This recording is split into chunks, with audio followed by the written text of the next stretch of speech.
We're talking Colorado Buffaloes today on Sharpen the Point. 2024, they were 9-4. It was really a continued step in the right direction for turning around a program that was so down in the dumps when it was assumed, brought in Dion here. For most, it would be a disappointing to lose 4 games with the Heisman Trophy winner, but in this case, with where things began when he came in, it was truly a strong turnaround to get here at this point, and one that shouldn't be taken lightly. Head coach Deion Sanders, Coach Prime, he enters his 3rd season for the first time ever without one of his kids on his roster in his coaching career overall. Quarterback-wise, for all the hate that he gets, Shedeur Sanders can throw the heck out of the football. Last season, he had over 4,100 yards passing and 37 touchdowns, which is up there with many of the top numbers in the country. Where he struggled most is sacks, as 42 is just far too big of a number for a team to overcome throughout the season. Some of that is on the line, but a lot of it is on Shedeur just not being willing to throw the football away. With him now gone, they're going to need to find a successor who will in no way replicate what he was able to do with his arm. There's 2 newcomers vying for that opportunity to replace him in Caden Salter from Liberty and 5-star true freshman Julian Lewis. Salter had a monster season in 2023 with nearly 2,900 yards passing and 1,100 rushing with 44 total touchdowns against relatively poor competition in Conference USA, where Liberty outspins everybody by probably almost all the teams combined. And he wanted to parlay that into a starting role at what seemed to be Auburn before he could end up, kind of got denied going there because of off-field matters. I somewhat believe it's in this classroom, but we'll see. Many believe that his inability to leave is the reason behind his dreadful 2024 season, where it just kind of often looked like he was going through the motions and didn't want to be there. And Salter brings experience and playmaking ability with his arm and legs. They're going to need to adjust this offensive system to accommodate his skill set, as he's nowhere near the passer of Sanders, but he is a better athlete that can take advantage of his legs, and if they can maximize that usage, it'll be to their benefit. Everything really points to this being his job to lose overall. Juju Lewis, he meanwhile is still just 17 years old. He's here after reclassifying to leave high school early. The age and experience gap should make this a given who's going to play on paper, but he's long been praised for his maturity and advanced skill set on the field. Lewis pairs a good head on his shoulders with arm talent and playmaking ability that make him a legitimate candidate to start right away if he can handle the speed and physicality jump from high school to college relatively well. There's no doubt, though, that Lewis is the future at quarterback here for this program. Running back-wise, the run game was an afterthought as the offense flowed through Shedeur for the past 2 seasons. Their most productive rusher in that time frame accounted for less than 400 yards, and that was Augustive. I like to say Augustave, but Augustive. And he left in the portal. There was some talk that was a bit of tampering by Virginia, but, why would you tamper with that back? He wasn't productive. Now with no Shedeur, though, the run game is going to need to be leaned on more than ever to help this offense stay ahead of the change. I expect this to begin the year as a committee with Micah Welch and Dallin Hayden at the head of it. Could one take over the lead role? Sure. But who it's going to be is just a completely different question. Welch was a decent at the end of last season. He showed a little bit of flash here and there when given a chance. And then Hayden, he just has a ton of pedigree. He was previously at Ohio State. But that's really all he has brought to this point was pedigree. Decalon Taylor is somebody I want to look at. He came from Incarnate Word.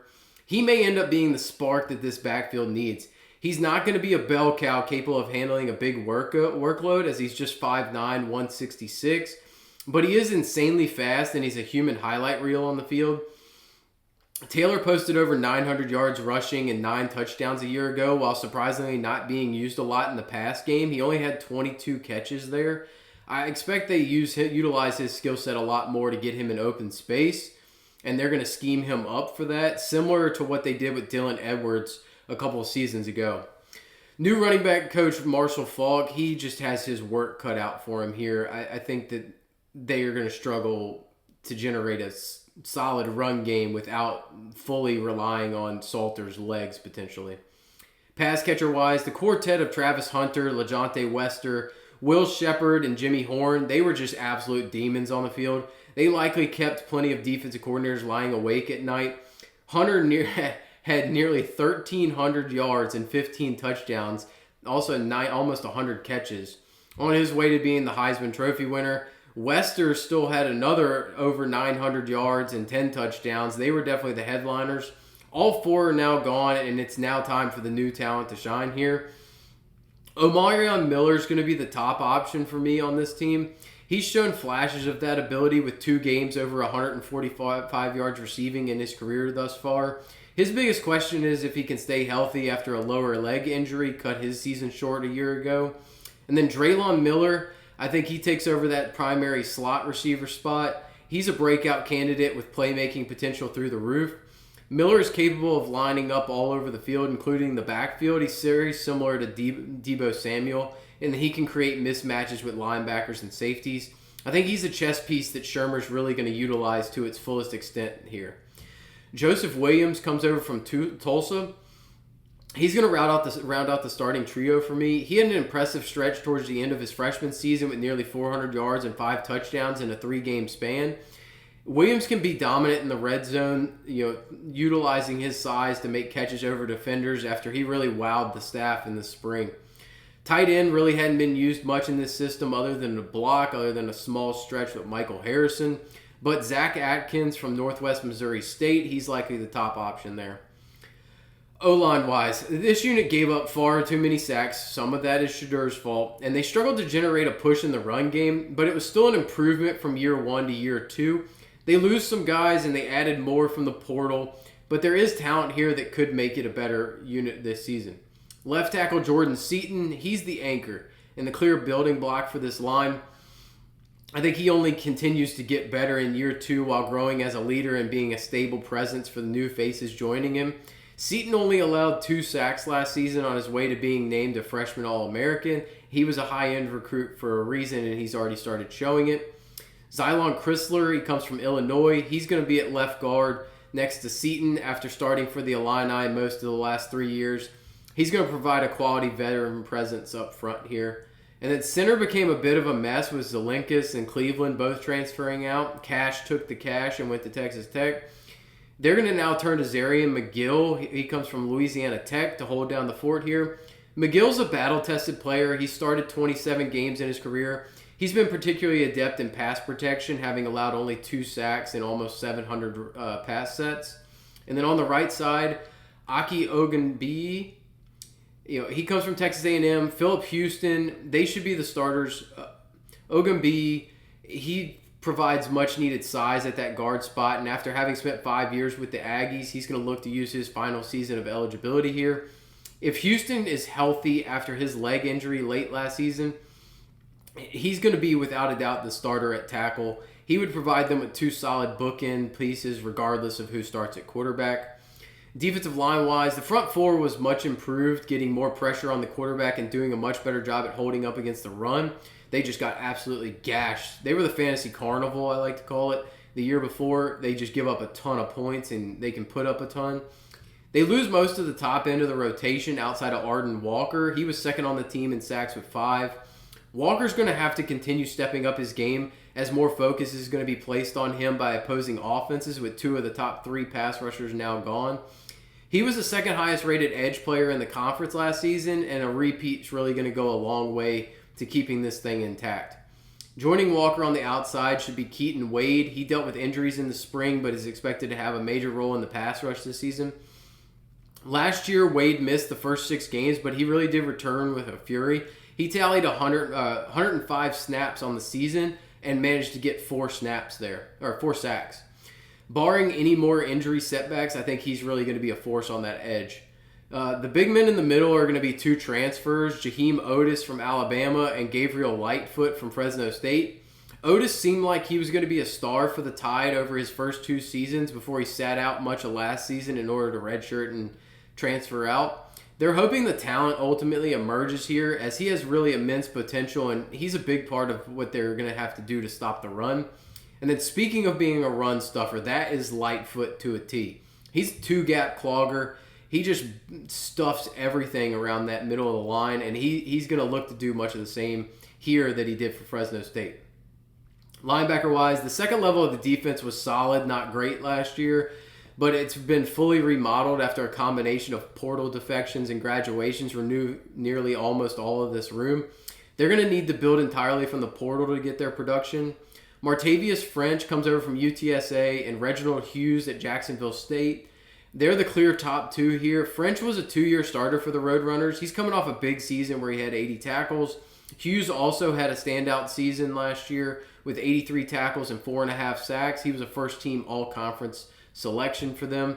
He brings a little bit of SEC experience, having been at Ole Miss prior to Jacksonville State.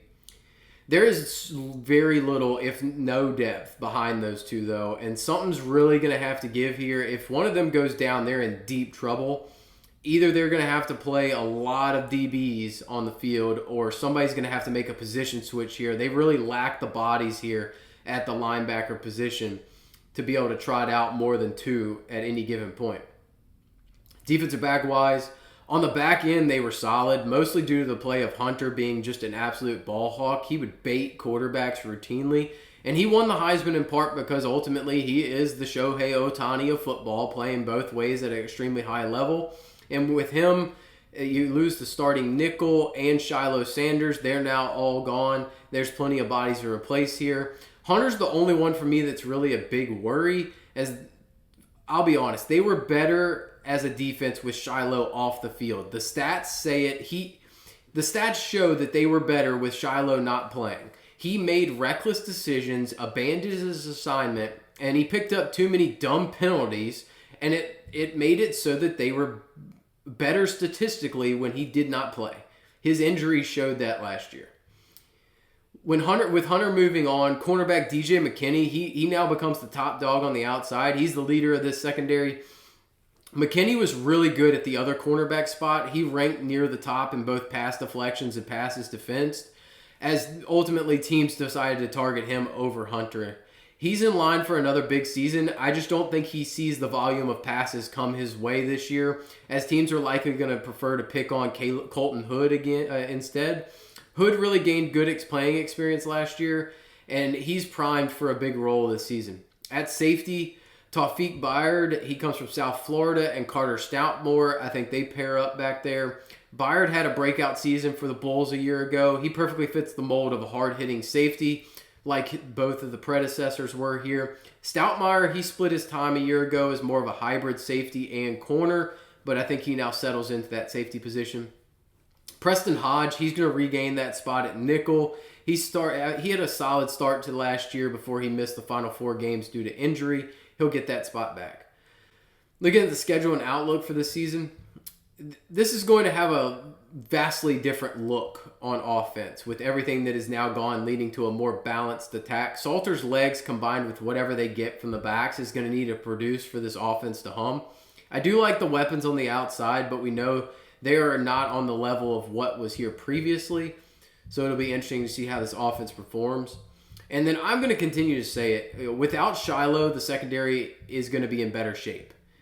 Now, I know there's massive questions at linebacker, and you lose Travis Hunter. They're just going to play sound defense on the outside. Dion, very good at coaching up those corners. They're going to be good. They might just not make as many plays without Hunter there.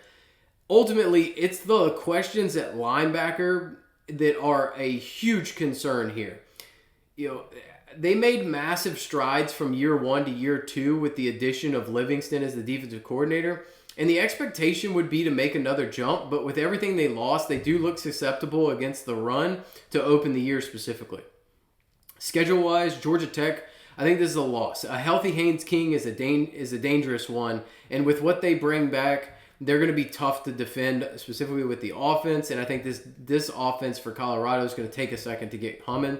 Delaware, they're going to start getting their sea legs, that's for sure. That's a win. At Houston, I'm going to lean win. I think Houston has too many issues still. Willie Fritz is going to turn that thing around, but it's just not quite there yet. Wyoming, win. BYU, that's a coin flip game for me. At home, and they do lack a quarterback here. It should be a win, but BYU is a stout team. They play good, so that'll be an interesting one. At TCU, that's a loss for me. Hoover's just too dangerous. Iowa State, loss. At Utah, loss. I mean, that is a tough schedule right there. You're lucky that Retzlaff is not at BYU because that would have been a very bad stretch. Arizona, that's a win. At West Virginia, I'm going to lean win, but Morgantown late in the year, that's going to be tough, especially if they struggle against the run. Rich Rod's going to get that run game going there. Arizona State, loss. And at Kansas State, I think is a loss. If they can just remain bowl eligible, it's where they need the floor to be with this program without the bottom dropping out. This should be viewed as a rebuilding year rather than a reloading. 5 or 6 wins is probably the likely outcome, and if they can surprise one of the more established programs, I don't think 7 is out of the question. They just need to avoid losing to a team that they shouldn't in order to meet their goals. They stay the course. Make sure you stay the course with this roster and remember where you were prior to Coach Prime arriving.